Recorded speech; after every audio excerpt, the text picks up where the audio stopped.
নমস্কার বন্ধুরা, সবাই কেমন আছেন? রাখি লাইফস্টাইল আরেকটি ব্লগে আপনাদের অনেক অনেক স্বাগত জানাই। আর আশা করছি আজকে ব্লগটা আপনাদের অবশ্যই ভালো লাগবে। আজকে ব্লগ না, আজকে একটা রেসিপি নিয়ে এসেছি। তো আজকে মূলো দিয়ে একটা রেসিপি বানানো হবে, আর মা এদিকে মূলোর ছিলকাগুলো বের করে নিচ্ছে।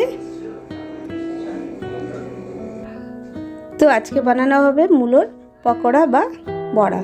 তো চলুন কীভাবে মা মূলোর বড়া বা পকোড়া বানাচ্ছে তো আপনাদের সাথে আজকে শেয়ার করছি। আর অবশ্য পুরো ভিডিও দেখবেন, ভালো লাগবে। তো আজকে ভাবলাম এই রেসিপিটা এত সুন্দর হয়েছে, তো ভাবলাম আজকে কোনো ব্লগ দেব না, আর আপনাদের সাথে এই রেসিপিটা অবশ্যই আজকে শেয়ার করব। তো আমার ভীষণ ভালো লেগেছে বলে আমি আপনাদের সাথে শেয়ার করছি। তো এখানে মা মূলোগুলোকে গ্রেট করে নিচ্ছে, আর এর সঙ্গে লাগছে আলু সিদ্ধ।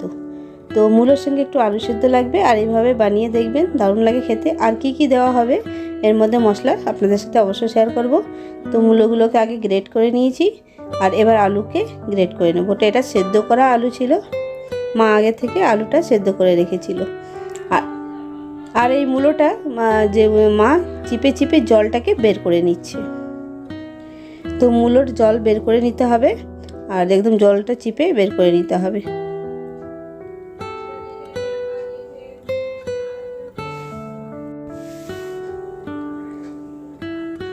আর খুব ভালো লাগে এই আলুর পকোড়াটা।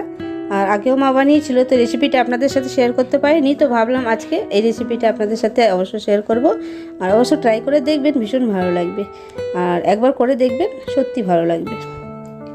তো চলুন আজকের এই রেসিপিটা আপনাদের কেমন লাগলো অবশ্যই কমেন্ট করবেন, লাইক করবেন। আর যারা আমার চ্যানেলে নতুন আছেন তো অবশ্যই আমার চ্যানেলকে সাবস্ক্রাইব করে সঙ্গে থাকবেন। আর এই আলু আর মূলোটাকে মা ভালো করে মেখে নিচ্ছে।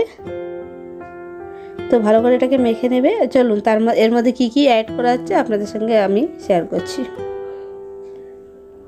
তখন এর মধ্যে দেওয়া হচ্ছে বেসন। তো মা এখানে 2 চামচ বেসন দিয়েছে।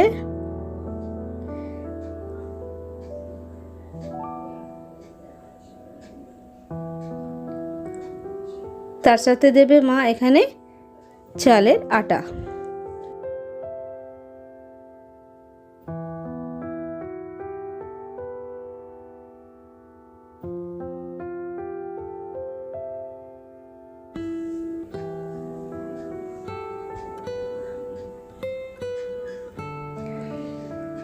তো এটা হচ্ছে চালের গুঁড়ো, 2 চামচই দেবে। যতটা বেসন দেবো ততটাই আটা দেবে।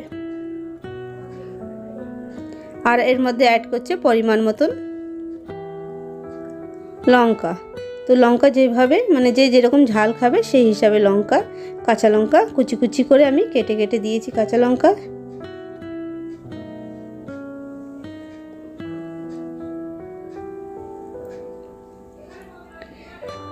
আর তার সাথে আধা চামচ হলুদ গুঁড়ো,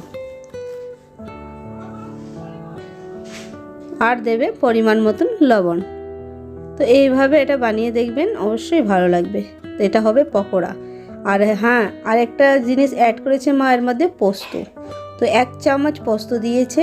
আর পোস্ত দিতে ভুলবেন না, অবশ্যই পোস্তটা দেবেন। আর পোস্ত দিলে দারুণ লাগে খেতে। আর এর মধ্যে দিয়েছে একটুখানি চিনি। আর এই সব মিক্স করে ভালো করে মেখে নেবে মা। আর পোস্তটা দিলে বেশি টেস্ট লাগে খেতে, পোস্তটা অবশ্যই দেবেন। তো চলুন এটাকে আমি মা ভালো করে এটাকে মেখে নিচ্ছে। তো অবশ্যই আপনারা ঘরে বানিয়ে দেখবেন, দারুণ লাগে খেতে। আর এই রেসিপিটা আপনাদের কেমন লেগেছে অবশ্যই কমেন্ট করে জানাবেন। তো চলুন এটাকে মেখে নিচ্ছি।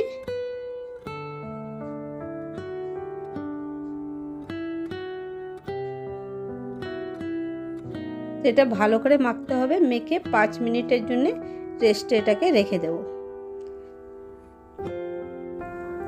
তো এই আটাটাকে 5 থেকে 10 মিনিট মেখে রেখে দেব। আর 10 মিনিট পর আবার চলে এসেছি। আর এদিকে গ্যাসের মধ্যে কড়াই বসিয়ে দিয়েছি,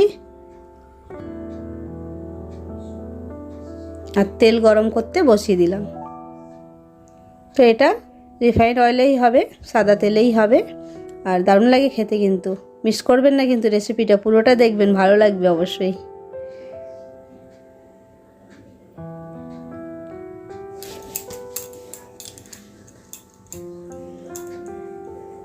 তো এখানে মা তেল দিয়ে দিচ্ছে, তো ছাকা তেলে ভাজলে বেশি ভালো লাগে খেতে। আর হ্যাঁ, আমি না একটা জিনিস দিতে ভুলে গেছিলাম, তো মা ভুলে গেছিলো, আমিও ভুলে গেছি বলতে, যে ধনেপাতা অবশ্য দেবেন। ধনেপাতা দিলে খেতে টেস্ট একটু আলাদাই হয়ে যায়, কোনো বি জিনিসে ধনেপাতা অ্যাড করলে একটু আলাদাই খেতে লাগে। তো আমি ধনেপাতার কথা একদম মনে ছিল না আমাদের, তো পরে সেই ধনেপাতা আমরা কেটে দিয়েছি। আর দেখুন ছোট ছোট করে পকোড়া বা বড়া, তো এইভাবে আপনারা বানিয়ে দেখবেন, সত্যি খেতে খুব সুন্দর হয়েছে। তো চলুন আজকের এই পকোড়া রেসিপিটা আপনাদের কেমন লাগলো কমেন্টের মাধ্যমে জানাবেন। চলুন তাহলে একটা একটা করে মা এখানে পকোড়াগুলোকে ফ্রাই করে নিচ্ছে, তো মিডিয়াম ফ্লেমেই ফ্রাই করছে।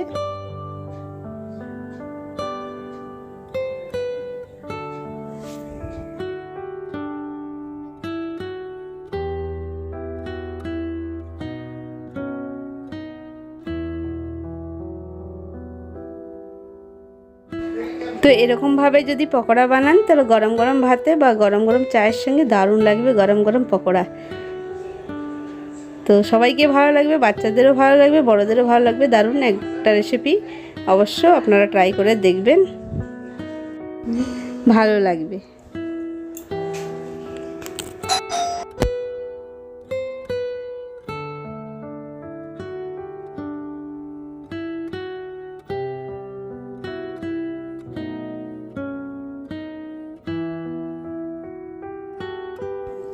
আর দেখুন এক পিঠটা ভাজা হয়ে গেছে, আবার উল্টো পিঠ করে দিচ্ছি। উল্টো পিঠটাও ভাজা হয়ে গেলে পকোড়াটা একবারে রেডি। তো এইভাবে পকোড়া সবাই বানায়, তো সবার পদ্ধতিটা একটু আলাদা আলাদা, আমরা এইভাবে বানাই, সেটাই আপনাদের সাথে শেয়ার করেছি। চলুন তাহলে আজকের আমার ভিডিওটা আমি এখানেই এন্ড করছি। আর আজকের রেসিপিটা অবশ্য ভালো লেগেছে আশা করছি। আবার একটা নতুন রেসিপি বা নতুন ব্লগ নিয়ে আবার আপনাদের সাথে অবশ্য দেখা হবে। ততক্ষণ সবাই ভালো থাকবেন, সুস্থ থাকবেন। আবার নতুন একটা ব্লগে আবার দেখা হচ্ছে খুব শিগগিরই।